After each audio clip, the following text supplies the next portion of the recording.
Hey, good evening, everybody. This is Jeff. Might as well bring him in right away because I know everybody's just dying to see him. The shorter guy. You finally got yourself a booster. Amen. I'm Jeff. That's Bloomer, Mike Bloom.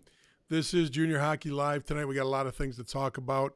Our goal tonight is to demystify the whole process of pre-drafts, main camps, to give you a little behind the scenes of how people that are in the trenches, what they're doing, how they do it.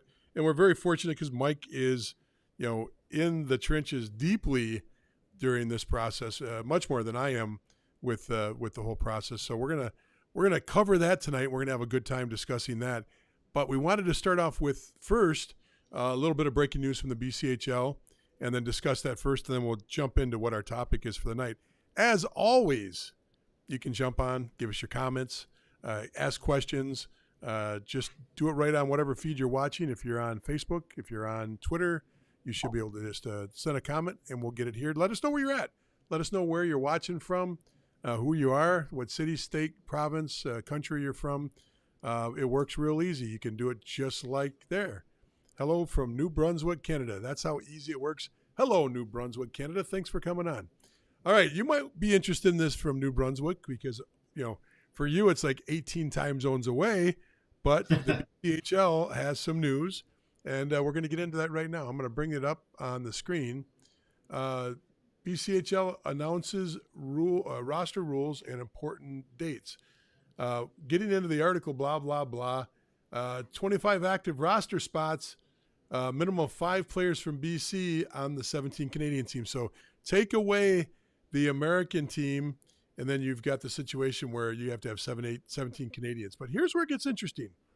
U.S.-based team has to have a minimum of 5 players from their branch. In other words, Washington, Arizona, California, and Colorado is considered the protected territory, I guess you'd say, for that BCHL team. The American team. And then we get into this. This is where I think it gets interesting because the Canadian-based teams only have to have 13 players from Canada now. So that number, it used to be much smaller than that. I think when they went independent, they might have bounced that up to 6 or 7. And Mike and I were trying to figure out what that number bounced to. But now that's saying a Canadian team, now we read a little bit further down, they can have a maximum of 2 players from outside of North America. So you can have 13 Canadians, 2 players from presumably Europe. That gets you up to 15. That means you can have 10 Americans on your roster now. And if you don't take any Europeans, you can have 12 players from the U.S. on those teams. So I think that's a significant change. There are some numbers here that we got to just look at. A maximum of 6 20-year-olds on the roster, permitted at one time, and then a minimum of 3 players under the age of 18 are required. So you can't stack up on just old players, and you have to have a base minimum of 3, which is a very USHL style rule. That's the way the USHL does things. They minimize the top, and they put themselves in a situation where they want to encourage young players on the bottom. Mike, what do you think about this? Well, it's nice to know. And I think for the last, couple months, we've been asked this question a ton. And our answer was always, hey, we got to wait and see, as more information comes out. This is the first step in kind of understanding what are the rules of how they can construct their rosters and maybe where these different players could come from. I still don't know how they're going to, manage this whole process. Like, are they still going to be heavy Canadian type players? Are they going to limit themselves to just the 13 that they need, and then try to get a bunch of U.S. kids to come on over? That still remains to be seen. But at least we know, like, for us being a U.S. junior program and things like that, what's the worst case scenario for how they can put these different stipulations on their own rosters? And I guess having a maximum of 12 players that are U.S. Could definitely create, a little bit of a, disadvantage for us if those kids do go over there. But at the same time, it's not big enough numbers to really see a huge impact. If they had Well, it's 7 players double. on each roster before. Yeah, it's double. I mean, if you take away if you're taking away the top elite players, uh, I'm not saying that every kid from the USHL or the NOL are going to jump into Right. this league, but it opens up the opportunity for them to have twice as many Americans. So, we're talking 100 kids, potentially 100 kids. I think that's drastic. I think that's significant. Now, Right.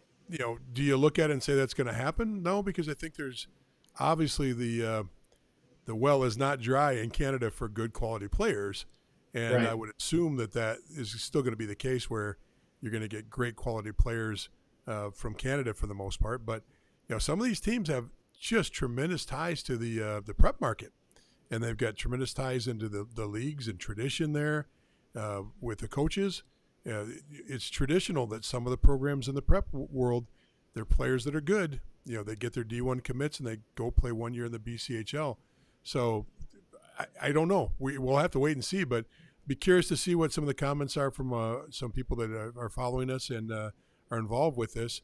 But all I know is it is going to change the landscape from my perspective.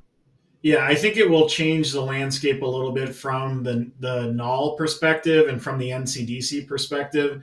I don't think it's going to affect the USHL really at all, because the top players from the US that can play in the USHL are going to choose to play in the USHL. Yeah. But I think to the point I've made before, and I'm not sure we necessarily agree on this completely, is there's a chunk of every BC roster that doesn't have as quality of Canadian born players on it, because a lot of those high end guys that would fill out that middle section of a roster are playing in the WHL, the Quebec League, or the OHL.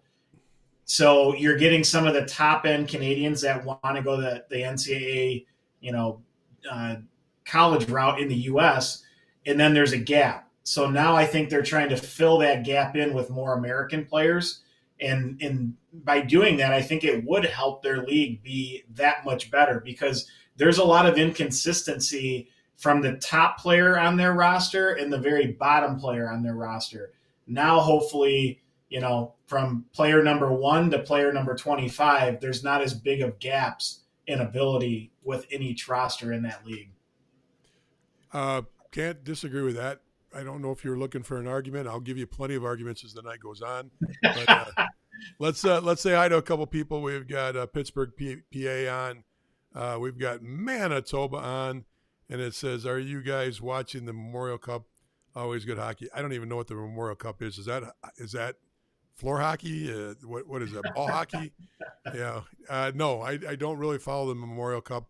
I watch most of the players that are at that level before they go into that league. And then once they make the choice to go to that league, I might be familiar with a third of the Americans and 10% of the Canadians that are in the OHL, but I just don't follow it because our worlds don't really collide much after kids make the choice to go that way.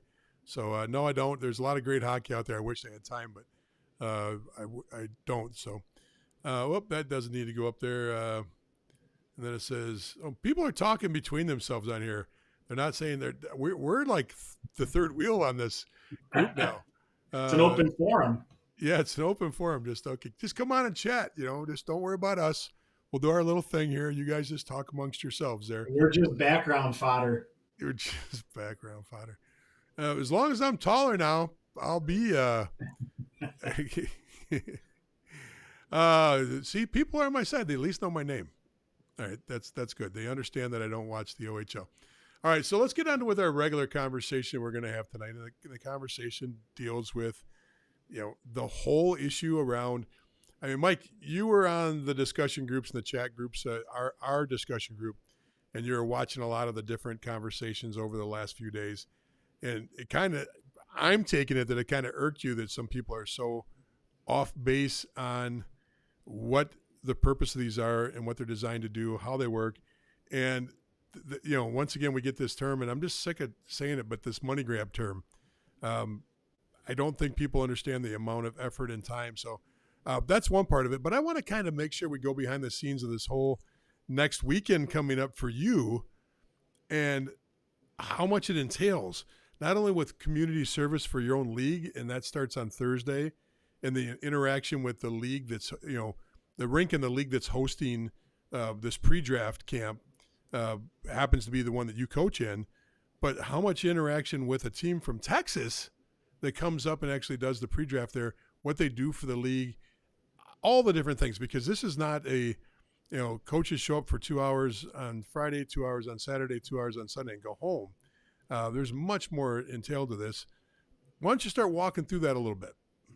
Yeah. So what we try to do with the program that I'm at is we're really big into trying to move players onto juniors. It's not just, hey, play midget hockey for us and it's just another team to play on.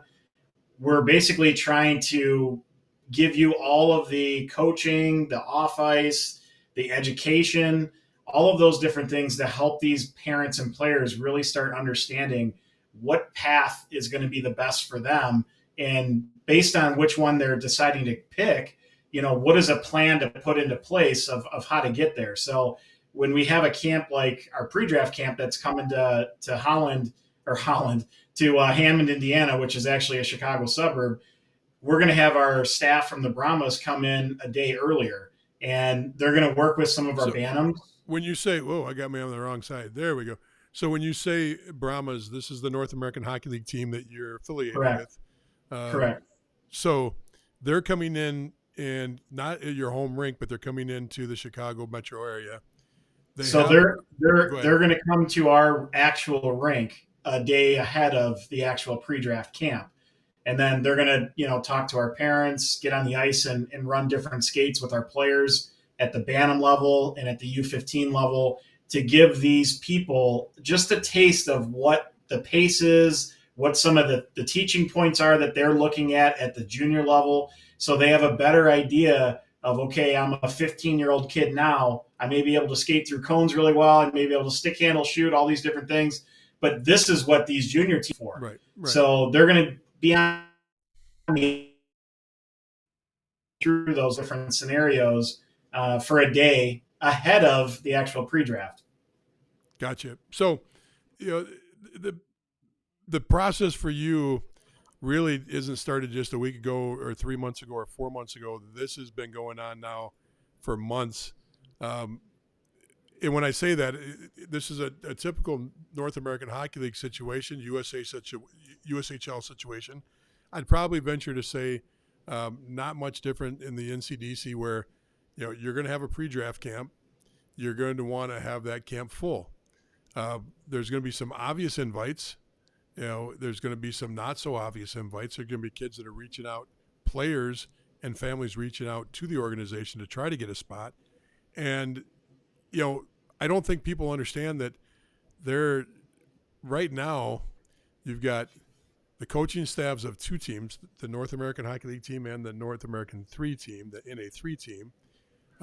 Both their staffs are involved in filling this camp. You've got the 2 directors involved in filling the camp, and then you got 4 or 5 scouts. You have the owners of the organization, and then anybody else that's out there that might be have a vested interest in helping. That's a lot of people involved, and they're working on this. Some people like yourself are probably putting 20, 30, 40 hours in a week. I'm clearly not putting that amount of time in, and not every one of our scouts puts in 30 hours a week on this, but there's still a substantial amount of time and effort put in this. Oh yeah, all the phone calls and that's things that as a club you're doing that's hitting the actual families and the players and things like that. But there's so many things behind the scenes, like you're working on, again, I mentioned it earlier, but we're not actually hosting the camp at our rink and facility like we typically do. We're going to do it at a different rink in Indiana. So you're working with a different facility. You're basically trying to get the ice all worked out. Once you get, blocks of ice that you've purchased, then it's up to each rink to then kind of divvy up, okay, from what time to what time is the first skate, ice cut in here, then the next skate starts. And, there's just a lot that goes into chopping all of that up. So some of the different things. Not only that, Mike, but you've got hotels. You've got to make sure that your staff there because your trainers still come in, your equipment guy still comes in. They're helping, the players with skates, getting them sharpened, getting all the jerseys handed out. Any boo boos that happen during the games, pregame or postgame. All these people are interacting, and so we're talking about at least 10, 12 people on a daily basis during this camp that are working this camp. Now, when you say Well, that, I'll give you a couple other just things that happen that people don't expect. And again, part of this conversation, I don't know if we teed it up necessarily how we wanted to, but part of what I saw people communicating on our message board was just from a perspective of not really knowing what the team is going through. Like, what are the different things that they're doing on their side, which maybe causes some of the frustrations that parents might see yeah, I or was even going to players get might there. see I was going to on get their there. side. I was going But to to get give you there. an example of things that are unexpected to all of us, last year we had our camp. It actually was in Chicago. It was at my rink that our program's at.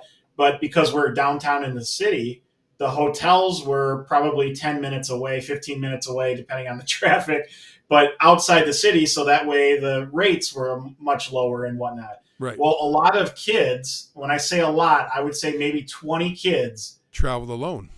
traveled alone. So they get to the hotel, and the hotel will not allow them to check in because they They're are not a 21. minor. Right. Well, they weren't. So Not all of them were minors. Some of them just weren't 21, and correct, some of them were 18 and 19 years old, and have stayed correct. in hotels before, but just so happened this time, and so that did create. I became a. I think I adopted like 7 kids that weekend. Just oh yeah, sure, yeah, he's my nephew. Yeah, that's my son. Just anything to get him in their room. And then Right. once we got them in their room, they were okay. But that But does. the challenge in all of that is the fact that you needed an adult to then check these different players in. And the way that we had things set up the day before, like we do again this year, we're all on the ice. We're all doing things at a different facility around the time a lot of these kids were checking in. So, my phone's blowing up. All of our phones are blowing up. I have to leave where I'm at, drive 20 minutes to the hotel, try to help check these different kids in. Some of them I had to pay for myself because they wouldn't allow them to run their own personal credit card, and they wouldn't take the parents' information over the phone. So I had to pay for it, then get reimbursed. And I Yep. mean, there's a lot of things that aren't, I guess, something that happens every year, but there's going to be something that happens this year that is unexpected, that it Yep. just happens that we're trying to also help deal with. And that's one of the Probably things that people don't see. probably the biggest thing for me last year is at lunchtime there was olives on my sandwich, and that was just Right. unbelievably rude, and it threw me off. The whole day was terrible, just terrible. But Well, we understand that of our staff, you're the one that's the diva, and you can't handle, adversity or difficult situations. So if that was the worst thing that happened last year, I think we made out okay. see, that's what I don't like about you, or like about you. I'm not really sure. I'm still, I throw out something to kind of keep it light, and then you got to go in and just undercut my legs, But that's okay. That's okay.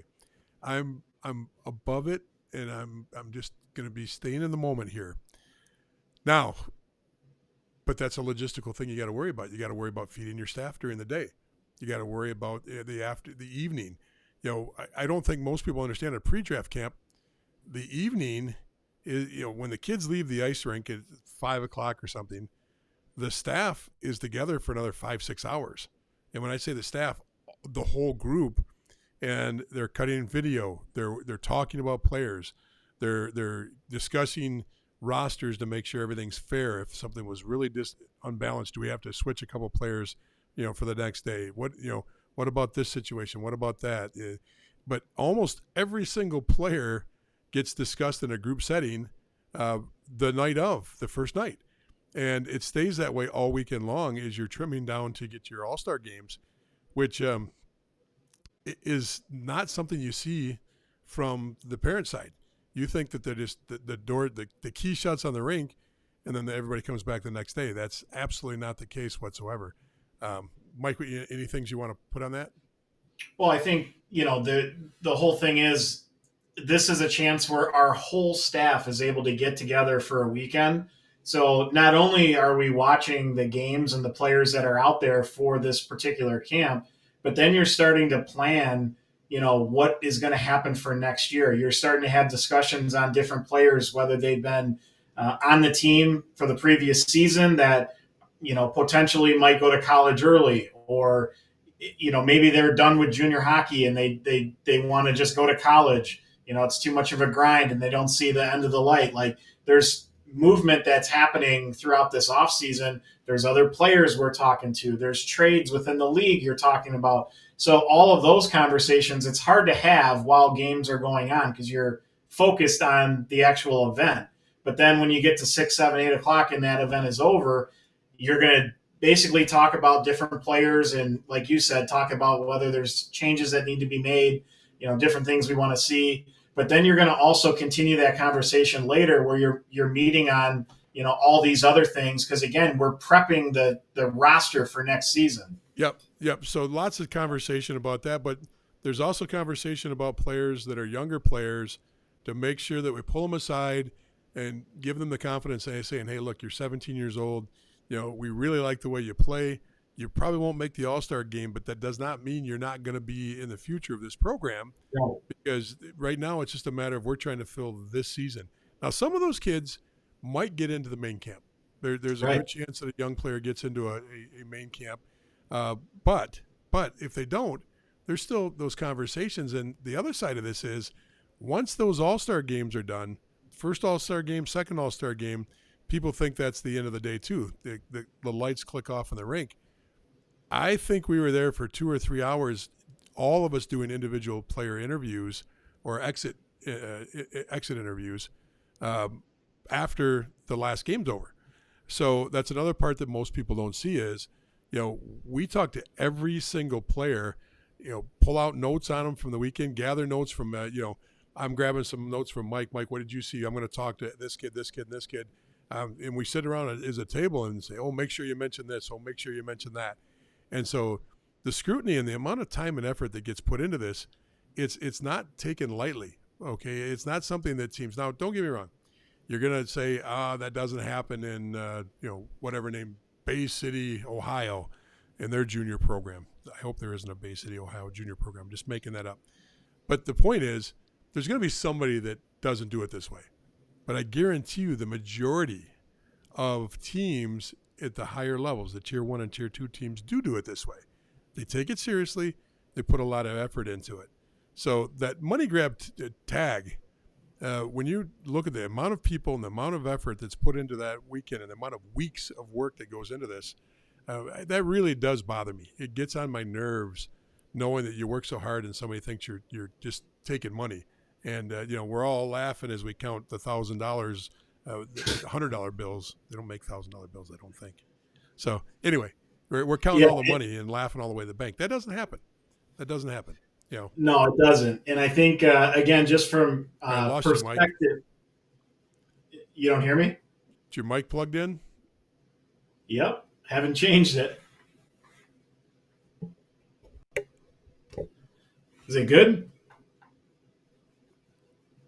All right. We lost Can Mike. anyone hear? Mike, tell me when you come on now. Now Alexa's trying to get involved with this. Man, oh man, last couple of weeks. I don't know what you're doing to jinx it. There's your mic. Yeah, it's on. We're good. Now it came back on. So anyway. So again, just kind of looking at perspectives of certain things that I hear, parents get frustrated about, schedules. Like, I saw it on our board. A couple people were saying, hey, I registered for this camp and I haven't seen a schedule. Again, it kind of depends on the rink, and whether there's a relationship or not with that particular rink and the program. If it's, like they own the rink, it's their facility, things like that, it's easier to get all the schedules worked out. If it's a different facility, you're working off of how quickly they're getting that information back to you. The other thing that kind of frustrates parents is, when am I going to find out which team I'm on so then I can match up, okay, here's the schedule and what team is he on, so I can match up the schedule. Okay, so There's that's a a big one. process that's going. Let's stop there and make sure we reiterate that point. A lot of people get concerned that, oh my gosh, they don't put a schedule out. I don't know when the games are. I don't know what team my kid's on. There's a lot of stuff like that pops up. Mike, that's a super important issue. And we lost him again. All right, that's okay. Lost him completely. That's okay. I'll walk through this. The biggest issue here is, up until the last, when you got 150 kids, you got 8 teams, 150, 160 kids. What'll happen is kids will sign with other programs before the pre-draft camp. They'll get invited to main camps before the pre-draft camp. They'll get into different situations where they get injured. Maybe they went to a camp the week before, a clinic the week before, they get injured. So you got all these different reasons, and it's just a small percentage of kids that, maybe it's 5 one year, maybe it's 15 the next. I think last year was like 8 or 10. All of a sudden you're scrambling because, especially if they all came off of one team, maybe it's 3 of the better players that was on this team. All of a sudden now one's injured, 2 signed somewhere else or did something else, decided to go in a different direction and don't show up to camp. We sometimes don't even find out about it till the morning of. We're calling the player going, are you coming? Are you here? Are you lost? Are you at the hotel? And they're like, oh no, decided this weekend to go fishing with my dad. Okay, thanks for telling us. So, I mean, that's a reality. The reality is there's going to be a certain number of kids that they paid, but they decided not to come. Some of them are legit. They're injured. They're sick. Something happened to them at the end of the season. They didn't get cleared to come out.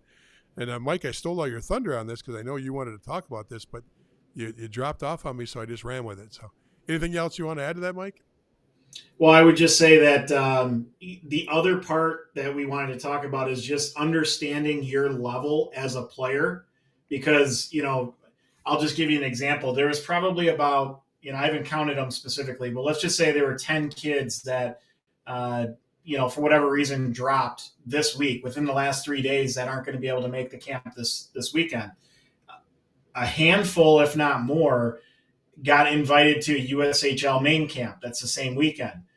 No problem. That if that's what you want to do, no problem. I will say that there's a kid that we love that's in the camp. That's going to go to the USHL. I don't want to throw any team names out there, but it's no fault of any of the teams anyway. But still, he's a 06 AAA defenseman.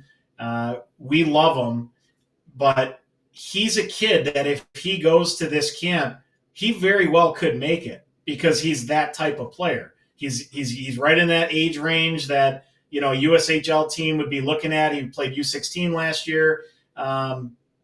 That's a good move for him because if he doesn't make it, we still like him enough where he's going to be a consideration for us. Right. Now, right. There's other kids that also got that same invite that dropped out. Yeah. That let's say that they're playing U18 and they're playing for not one of the top U18 programs. They're not Shattuck. They're not Mount St. Charles. They're not, from some of the Detroit teams and things like that. They're from, teams that are probably somewhere in the 70s or worse, my hockey rankings wise.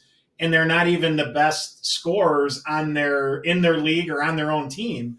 And it's like to pass on a camp in the null to go to a USHL main camp at a U18 AAA level that has very few players go from U18 AAA to the USHL. They just don't understand that that's really not a path. The statistical path for a U18 player to move in that direction is minimal. We all know that. It's minimal. I mean, like you said, if you're coming off of one of the better teams, if you're one of the top scorers and you're still young at U18, that may be a path that opens up for you, but it's still going to be a small percentage.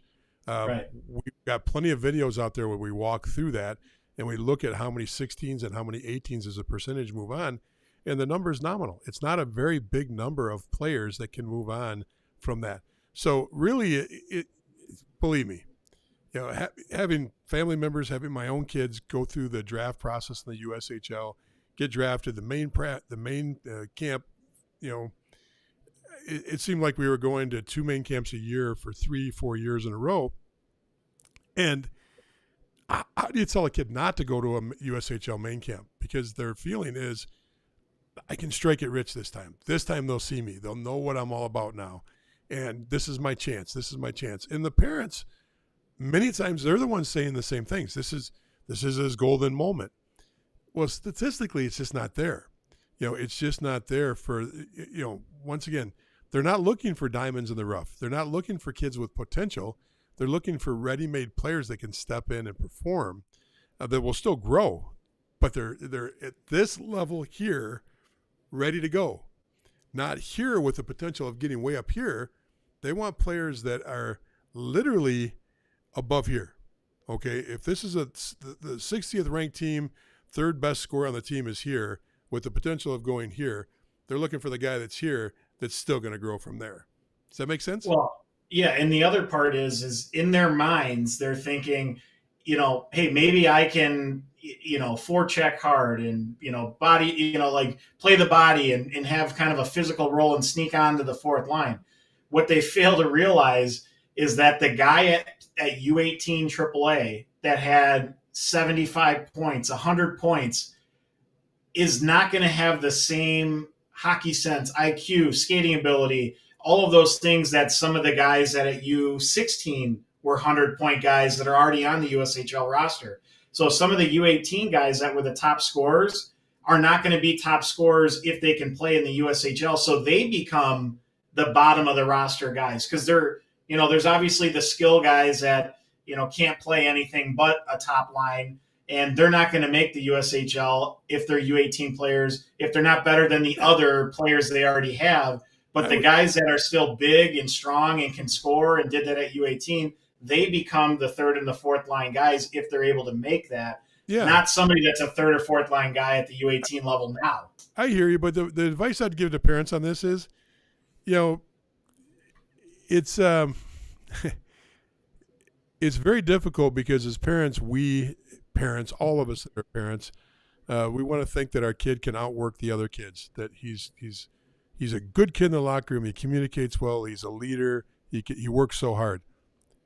But if a USHL camp's got 150 kids, you got to assume that 90% of those kids all fit that same category. They're all working hard, and you can say, well, my kid has better grades. Talent overrides grades at that level. And people don't want to hear that. But a super talented player that's a B student versus a talented player that's an all-A student, hands down, you take the more talented player. It's just the way it is. A B student will get into college. He'll play NCAA Division I college if he's good enough to play. A player that's got all A's may not always be a player that can play NCAA Division I. So don't think that grades are going to be one of the things that put you over the edge. Now, if it comes down on the list and you're going, well, we're looking at skating, and we're looking at shooting, we're looking at attitude, and grades, and everything's tied up until grades might be 10th, 12th, 15th, or 20th down the list before they get there. I would not look at that. Hard work, assume everybody works hard. You just got to assume everybody works hard, okay? And if you see a kid that's lazy out there, don't get that bias going by, but Johnny's, he's working harder than that kid. And, that's the worst attitude you can have as a parent. You got to go in there just objectively, enjoy the weekend, enjoy the experience. And if it happens, it happens. But to Mike's point, if you're not that 16 player that's got a real legitimate shot of jumping on a roster, which you'd know that already by your talks with the USHL teams, you'd know that with your talks with your advisor, your current coach would be filling you in on that too. You'd have a sense of where you're at. But if you got an invite to go to a main camp, and it tends to be on more of the generic side of the invite, meaning, dear John, we'd love to see you at camp. Here's the dates. Here's the link to register. Assume that you're going to be a camp member, and you've got a chance, but it's nowhere near the chance of the guy that's that they're actually pulling out of the system they really want. Does that make sense? Yeah, and I think my biggest frustration point with it is not doing a USHL camp But when you're already doing a null camp and you're choosing to not do that camp, which is more your level, at best, is your level to try to do a USHL camp. It like makes no sense whatsoever. Well, And if I were a parent or a player in that situation, okay, I've got a pre-draft camp here and I've got a main camp. It's hard for them to get that message, what you're saying, Mike, because it's a main camp. Ooh, main camp, glossy. I get more looks versus that pre-draft, which that pre-draft, get you set up for a main camp with an all. And if you do well there, you're going to actually have more time to shine during the main camp because people have already watched you skate. They know your nuances. They can recognize you on the ice right away. Oh, that's Bobby. We saw him in pre-draft. Boom. Let's see how he does out here. The other side of that, too, is if you do get in that dilemma, you were signed up for a pre-draft and you've got a USHL main camp, my first call would be to the coaching staff of that null team. Coach, here's what I've got. I was signed up to go to yours. I got this USHL main camp invite. What do you think? You'd be amazed at how honest most North American League coaches are going to be with you in that conversation. Yeah, Johnny, I think you should go. You probably really got a good shot at making that team. Or, Johnny, I just don't see it. I think you'd be a good quality player for us, but I just don't see it. I think it'd be a stretch for you to be there. We'd really like to see you here. And a lot of coaches will say, go, and we're still interested in you. Depending on what the scenario is and how good you are, I can't answer all that, but I would absolutely reach out to that null staff and make sure that I have that conversation with a coach. Don't burn bridges in this business. It is a small world, okay? It's incestually small. I don't think you understand. The guy that's coaching as an assistant coach now is going to be a D1 coach in 2 years. The guy that's the associate head coach of an all team is going to be the head coach of a USHL team in a year. It works that way. Although I can tell you 30 stories in the last 3 years of that stuff happening, where null Division One, USHL Division One, the jumps that happen like that. You want to make sure that you communicate well when these things happen. And if you do get cut from a pre-draft, from a main camp, the other thing too is, look people in the eye, shake their hand and say, thank you so much for the opportunity. I hope to see you next year. I hope if my season goes well at U18 that you would reconsider maybe pulling me up next year. That's super important in this whole pre-draft and draft thing, is making sure that communication is key. Yeah, and to be clear from my point, I'm not upset at these kids at all. Like, the example I gave of the 06 AAA kid, like, he should do that. Like, he's a type of player that should say, I'm not going to do this null camp because I legitimately have a shot at the USHL camp that I'm going to of making the team. I feel bad for the kids or the families that are choosing to not do the null camp, thinking I got this better opportunity, and they're going to go down that path. They're not going to get anything out of it. Yep. Then they're probably going to say, well, it was a money grab and it was all this other stuff, which keeps that narrative. But it's their decision that put themselves in an almost no-win scenario. And it's not that they're burning a bridge from our program or any other null program, but it's a lost opportunity that they can't get back because the draft will come and go. And then they're not going to be a part of it because no one was able to really see them. So that's the part, Mike, that I want to make sure that we jump on now, is you just brought up the draft. And a lot of people forget, even though it says pre-draft, there's a reason for these camps right now, the immediacy of those camps, because next week, what happens next week, the week after the camp, I should say, this upcoming weekend is the camp, pre-drafts for most people. Last weekend or this weekend, most stayed away from Memorial Day, though. And then you get in a situation where the draft comes up, second week of June. Boom. So I can tell you right now, we're one of the better organizations. We're one of the more organized organizations. But our draft board's wide open right now because we wait for the pre-draft to happen first and make sure that we look at every player we can in that pre-draft before we fill out that final order on that. Now, do we have kids that we know, okay, they're probably going to be in this range and that kid will probably be in that range? And guys we like? Of course we do. Of course we do. And Mike, I'm preaching to the choir. I'm really talking to the audience more than you right now. That's why what I should do is just do this so they just see me, But the bottom line is the pre-draft is really There's a reason for pre-draft. Pre-draft is set up for the draft. uh, Obvious, right? You should look at this opportunity to get yourself put on the board. And it happens all the time. Last year, I can't tell you how many kids, but I know there was numerous kids, and it happens at every NOL camp. They come into a pre-draft camp, they skate very well. All of a sudden, they're on the board. All of a sudden, their main camp invite is there. So you can get invited. The other thing too is let's just get this right out of the way. You don't have to be tendered in a pre-draft. You don't have to have to be drafted in the pre-draft. You can get invited directly to the main camp just for the invitation. The head coach can say, "I want to see you at main camp." Boom, done. Are you going to tender me? No, I don't have any tenders left, but I want to see you at main camp. And you have to realize, and here's the thing that most people don't get, and we talk about it a lot. Once you get to main camp, it doesn't matter anymore. If you're invited to main camp, the tender doesn't do you any good. There are players that were tendered last year that did not make the team. There are players that were drafted last year that did not make the team. And there were numerous players that they were invited from pre-draft or invited outside of the process of tenders and drafts that made the team. And that's really super important. You do not need to have a tender or draft to play USHL or NOL. Okay, now does it help? Yeah. Does it make you feel better? Does it give you a comfort level? Of course it does. I'm not going to lie to you. Having a tender, that team wants you. But realize most of the tenders are used up right now. They're done. So you're going into this weekend for pre-draft, you're at best looking at being drafted. But the coach might say, hey, look, we only have, each year it changes on how many draft picks they get. But let's say a coach tells you they only got 6 draft picks. 3 of them are going to come from guys from the USHL. 2 are going to be for goalies out of Europe. I've got 1 pick, and here's the kid I'm already thinking about. But I really like you, and I'd like to have you at camp. I'd go to camp. If a coach is telling me that, I'm going to camp because he's being honest with me. He's telling me exactly what's going on with his drafts, where his head's at in those. But he doesn't have a draft pick, but he wants me. The downside of that is that kid could get possibly drafted by somebody else before he could go to your main camp, and that does happen a lot too, where kid goes to pre-draft with us. We really like him. We don't have a draft spot for him.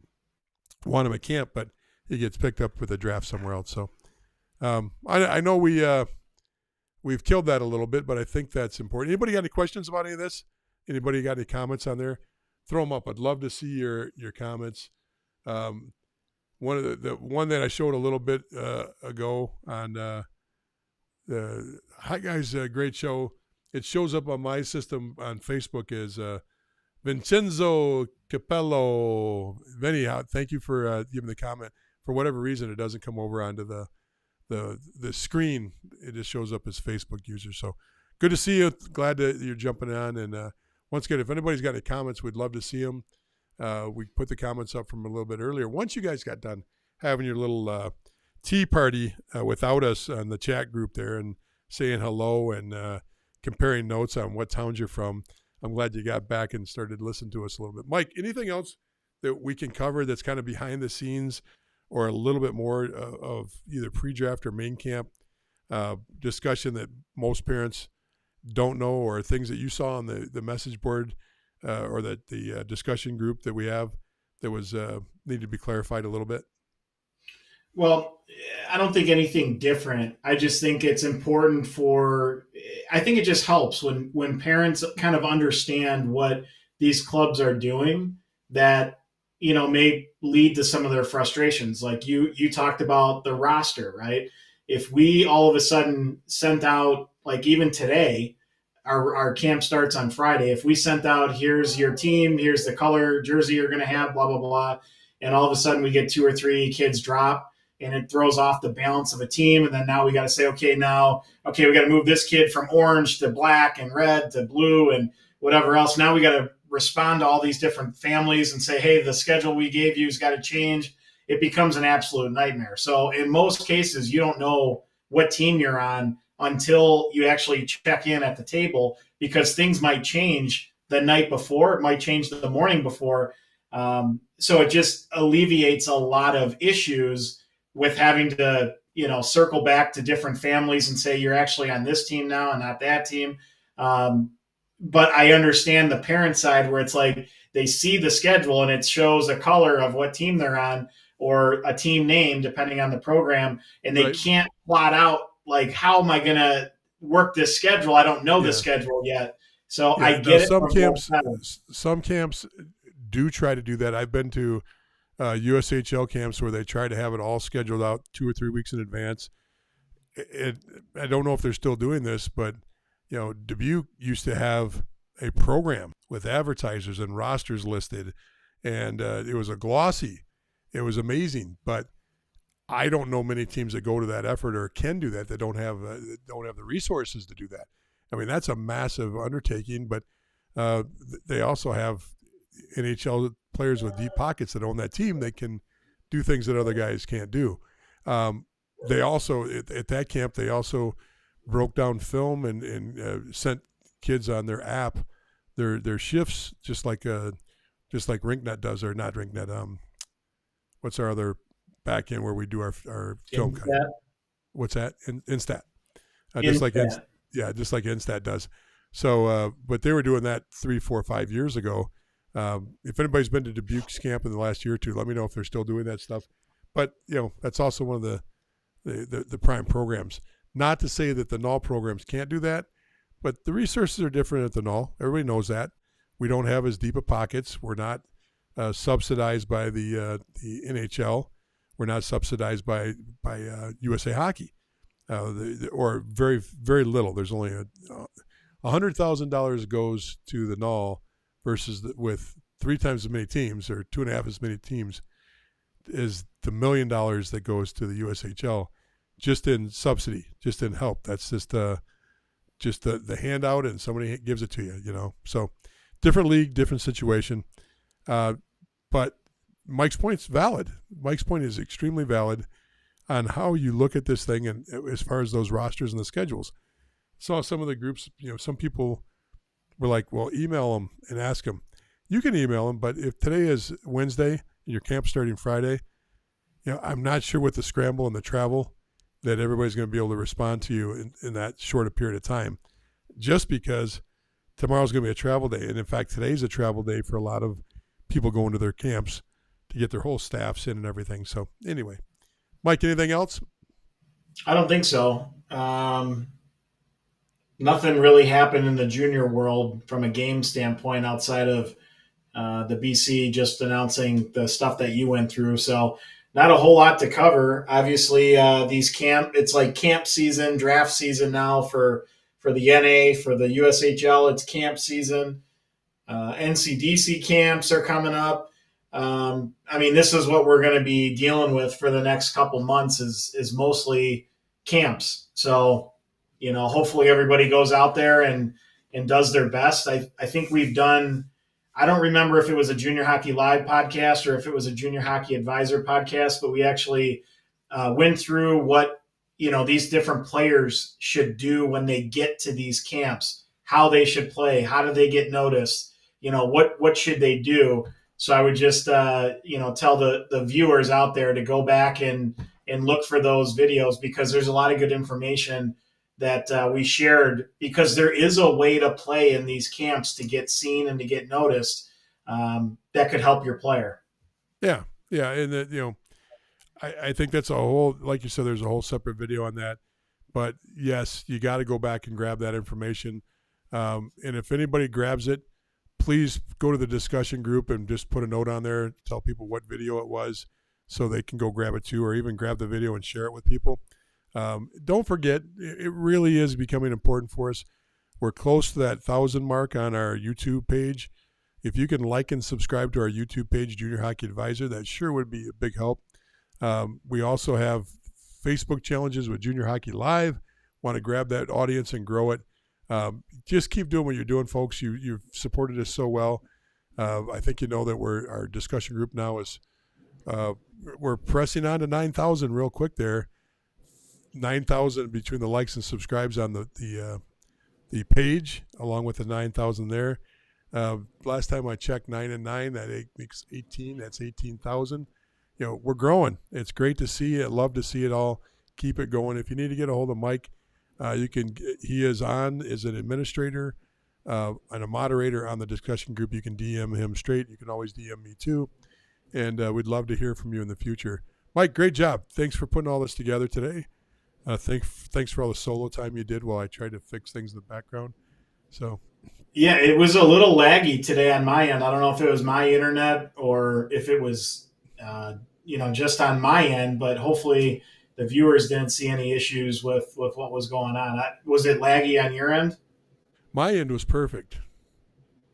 Except for the screen. No, my end was perfect. I'm taller than you. Now I'm taller and better looking than you. So I feel very good today. Awesome. Well, as long as your confidence is up, we've had a good show. I had a great show today. So did you. Good job.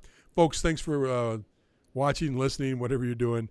We'll see you next week. Are we going on next week? Yeah, let's do it. Might be hard. You might be solo. We might have to figure out how to run you solo next week. Remember, I might be out of town. So we'll talk about that. We'll get back to you. We'll let everybody know on the discussion group what's going on. Thanks so much. We'll see you next week. Take care, everyone.